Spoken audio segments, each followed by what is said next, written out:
Sa pagkakataong ito, makakausap po natin si Dr. Sherwin Ona, Associate Professor and Security Analyst ng DLSU, De La Salle University. Magandang gabi, Professor Ona, and welcome po sa Arangkada Balita.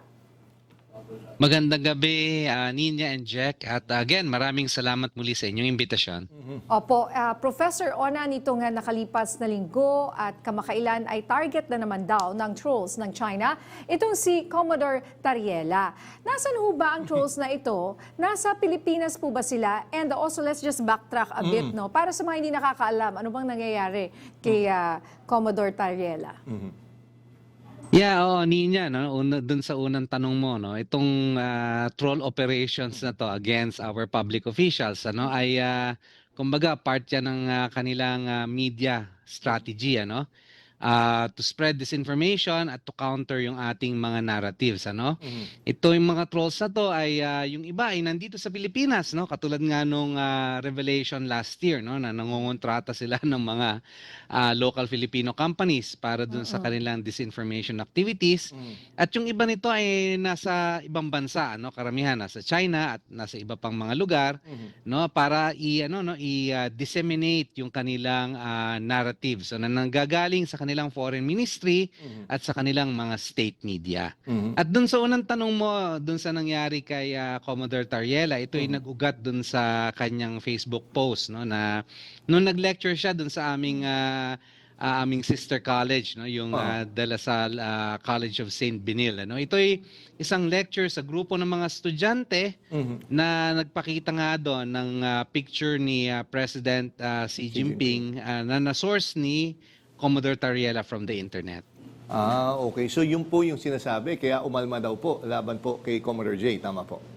Yeah, medyo compromising kasi yung mga pictures. Actually, hindi siya compromising, but these are caricatures, ano? Yung paglalahad ng parang satirical na paglalahad ng itsura ng Chinese president. Ano, na in-explain naman ni Commodore Tariela yung context, ano, na ito ay nakuha niya sa internet.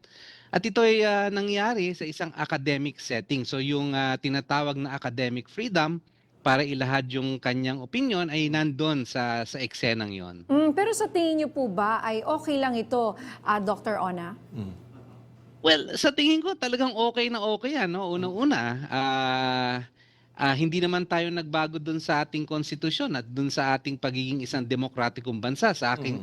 Sa aking pagkakaalam ay ang freedom of expression ay isang karapatan dito sa Pilipinas at hindi pa yan nababawi o hindi pa yan nawawala, no? So nandun tayo sa ganong situation, no? Plus the fact niya, no, na ito ay nangyari sa isang academic setting. Oo nga po. No, na ipinapakita sa mga estudyante yung iba't ibang pananaw tungkol sa nangyayari diyan sa West Philippine Sea. At of course, bilang isang public official, ipe-present ni Commodore J yung katotohanan, no, yung alam nating nangyayari.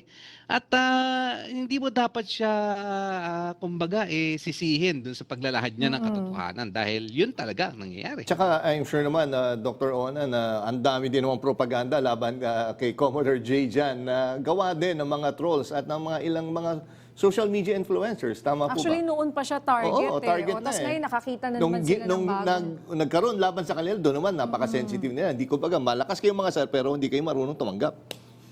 Hindi lang naman yan sa hindi marunong tumanggap, Jay, no? Jack, no? Ang una-una, ito yung tinatawag na wolf warrior diplomacy, no? Yung paggagamit nila ng strong rhetoric, yung strong nationalistic tendencies, no? Ito ay ginagamit nila, no, para busalan yung mga kanilang mga kalaban, ano?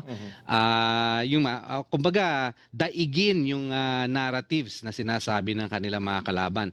Plus the fact na dapat din natin tandaan na bago din yung Chinese ambassador, hindi natin masisisi kung gusto magpakitang gilas ng bagong Chinese ambassador, ano?